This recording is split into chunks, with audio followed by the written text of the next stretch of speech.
ಇನ್ನು ಅಲೋಕ್ ಕುಮಾರ್ ಅವರು ಕೋರ್ಟಿಗೆ ಹೋದಂಥ ಸಂಗತಿ ನಿಮಗೆ ಗೊತ್ತಿದೆ. ಯಾಕಂದರೆ ನನ್ನನ್ನು ಕಡೆಗಣಿಸಲಾಗಿದೆ, ಸೇವಾ ಹಿರಿತನವನ್ನು ಕಡೆಗಣಿಸಲಾಗಿದೆ ಅಂತ.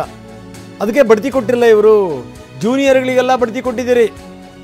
ಸರ್ಕಾರದ ಕ್ರಮ ಸರಿಯಲ್ಲ. DGP ಆಗಿ ಉಮೇಶ್ ಕುಮಾರ್, ಅರುಣ್ ಚಕ್ರವರ್ತಿ ಬಡ್ತಿಗೆ ತಡೆ ಕೋರಿ ಕೇಂದ್ರ ಆಡಳಿತಾತ್ಮಕ ನ್ಯಾಯಮಂಡಳಿಯಿಂದ ಬಡ್ತಿಗೆ ತಡೆ ಸಿಕ್ಕಿದೆ. ಎಸ್, ವೆರಿ ಇಂಪಾರ್ಟೆಂಟ್ಲಿ ಬಡ್ತಿಗೆ ತಡೆ ಸಿಕ್ಕಿದೆ.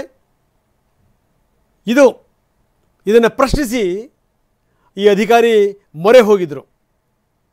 ಅಲೋಕ್ ಕುಮಾರ್ CITಗೆ ಮೊರೆ ಹೋಗಿದ್ರು. ನನಗಿಂತ ಜೂನಿಯರ್ಗಳನ್ನು ನೀವು ಪರಿಗಣಿಸಿದಿರಿ, ನನ್ನ ಸೇವಾ ಹಿರಿತನವನ್ನು ನೀವು ಕಡೆಗಣಿಸಿದಿರಿ.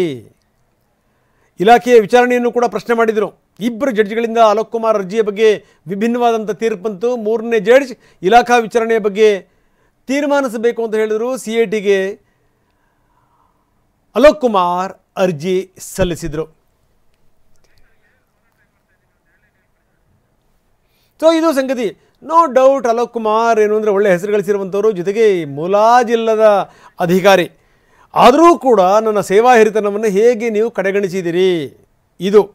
ಹೀಗಾಗಿ ಇವರು ನನಗಿಂತ ಜೂನಿಯರ್ಗಳಿಗೂ ಕೂಡ ನೀವು ಬಡ್ತಿ ಕೊಟ್ಟಿದ್ದೀರಿ, ನನಗೆ ನೀವು ಮುಂಬಡ್ತಿ ಕೊಟ್ಟಿಲ್ಲ ಅಂತ ಸರ್ಕಾರದ ನಿರ್ಧಾರವನ್ನು ಪ್ರಶ್ನೆ ಮಾಡಿದರು.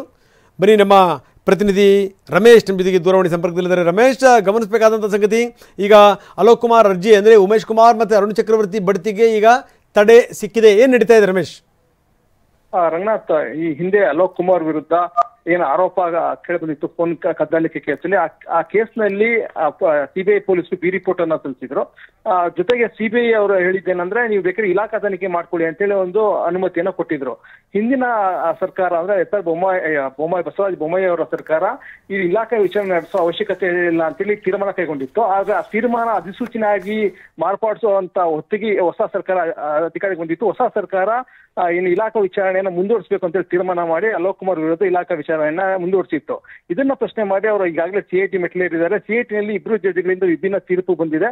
ಹೀಗಾಗಿ ಈಗ ಮೂರನೇ ಜಡ್ಜ್ ಆ ಬಗ್ಗೆ ತೀರ್ಮಾನ ಮಾಡಬೇಕಾಗಿದೆ. ಇದೆಲ್ಲ ನಡೀತಾ ಇರಬೇಕಾದ್ರೆ ಸರ್ಕಾರ ಇಬ್ಬರು ಕಿರಿಯ ಅಧಿಕಾರಿಗಳಿಗೆ ಮುಂಬಡ್ತಿ ಕೊಟ್ಟಿದೆ. ಇದನ್ನ ಪ್ರಶ್ನೆ ಮಾಡಿ ಅಲೋಕ್ ಕುಮಾರ್ CITಗೆ ಅರ್ಜಿಯನ್ನ ಸಲ್ಲಿಸಿದ್ರು. ಇವತ್ತು CITಯಲ್ಲಿ ಈ ಅರ್ಜಿಯ ವಿಚಾರಣೆ ನಡೆದು ಈ ಮುಂಬಡ್ತಿಯನ್ನು ಕೊಟ್ಟಿದ್ರು ಇಬ್ಬರು ಅಧಿಕಾರಿಗಳಿಗೆ. ಅದಕ್ಕೆ CIT ತಡೆಯಾಜ್ಞೆಯನ್ನ ಕೊಟ್ಟಿದೆ. ಆದ್ರೆ ಇನ್ನು ಇಲಾಖೆ ವಿಚಾರಣೆ ಹಿಡಿದು ಬಾಕಿ ಇರೋದ್ರಿಂದ ಮತ್ತು ಮೂರನೇ ಜಡ್ಜ್ ಇನ್ನೂ ಅದನ್ನು ತೀರ್ಮಾನ ಮಾಡದೇ ಇರೋದ್ರಿಂದ ಮತ್ತೆ ಸರ್ಕಾರ ಕೂಡ ಸ್ವಲ್ಪ ಲಿಬರಲ್ ಆಗಿ ಅದನ್ನು ಕನ್ಸಿಡರ್ ಮಾಡದೇ ಇರೋದ್ರಿಂದ, ಯಾಕಂದ್ರೆ ಇನ್ನೂ ಸರ್ಕಾರ ಏನು ಇಲಾಖೆ ವಿಚಾರಣೆ ಅಗತ್ಯ ಇಲ್ಲ ಅಂತ ಹೇಳಿದ್ರು ಕೂಡ ಈ ಸರ್ಕಾರ ಇಲಾಖೆ ವಿಚಾರಣೆಯನ್ನ ಮುಂದುವರಿಸ್ತಾ ಇದೆ. ಹೀಗಾಗಿ ಇದ್ರ ಬಗ್ಗೆ ತೀರ್ಮಾನ ಆಗೋದಕ್ಕೆ ಮುಂಚೆನೆ ಬೇರೆಯವರಿಗೆ ಅಂದ್ರೆ ಕಿರಿಯ ಅಧಿಕಾರಿಗಳಿಗೆ ಮುಂಬಡ್ತಿ ಕೊಡಬಾರದು, ಇದರಿಂದ ತನ್ನ ಸೇವಾ ಹಿರಿತನಕ್ಕೆ ಧಕ್ಕೆ ಆಗುತ್ತೆ ಅಂತೇಳಿ ಅರ್ಜಿ ಸಲ್ಲಿಸಿದ್ದಾರೆ. ಈಗ ಏನು ಸರ್ಕಾರದ ಆದೇಶಕ್ಕೆ ತಡೆಯಾಜ್ಞೆ ಸಿಕ್ಕಿದೆ. ಹೀಗಾಗಿ ಸರ್ಕಾರಕ್ಕೆ ಸ್ವಲ್ಪ ಮಟ್ಟಿಗೆ ಹಿನ್ನಡೆ ಆಗಿದೆ. ಮುಂದೇನು ರಮೇಶ್ ಇವಾಗ? ರಂಗನಾಥ್, ಈಗ ಸರ್ಕಾರ ಇದನ್ನ ಸಲಹೆ ಮತ್ತೆ CIT ಅಂದ್ರೆ ಹೈಕೋರ್ಟ್ ಮೊರೆ ಹೋಗುವಂತ ಸಾಧ್ಯತೆ ಇದೆ.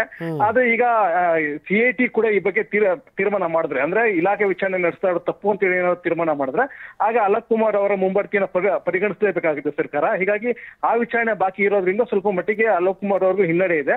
ಆದ್ರೆ CIT ಇವತ್ತಿನ ಆದೇಶ ಏನಾಗಿದೆ, ಇದು ಸರ್ಕಾರಕ್ಕೆ ಹಿನ್ನಡೆ ಆಗಿದೆ. ಅವ್ರು ಈಗಾಗಲೇ ಈ ಅಧಿಕಾರಿಗಳೇನಿದ್ದಾರೆ, ಇಬ್ಬರು ಅಧಿಕಾರಿಗಳು ಅಂದ್ರೆ ಇವತ್ತೇನು ತಡೆಯಾಜ್ಞೆ ಕೊಟ್ಟಿದೆ ಅಧಿಕಾರಿಗಳು ಈಗಾಗಲೇ ಅಧಿಕಾರ ಸ್ವೀಕರಿಸಿರೋದ್ರಿಂದ ಸರ್ಕಾರ ಈ CIT ಆದೇಶವನ್ನ ಹೈಕೋರ್ಟ್ ನಲ್ಲಿ ಪ್ರಶ್ನಿಸುವಂತ ಸಾಧ್ಯತೆ ಹೆಚ್ಚಾಗಿದೆ. ಓಕೆ, ಧನ್ಯವಾದ ರಮೇಶ್ ತಮ್ಮೆಲ್ಲ ಮಾಹಿತಿಗೆ.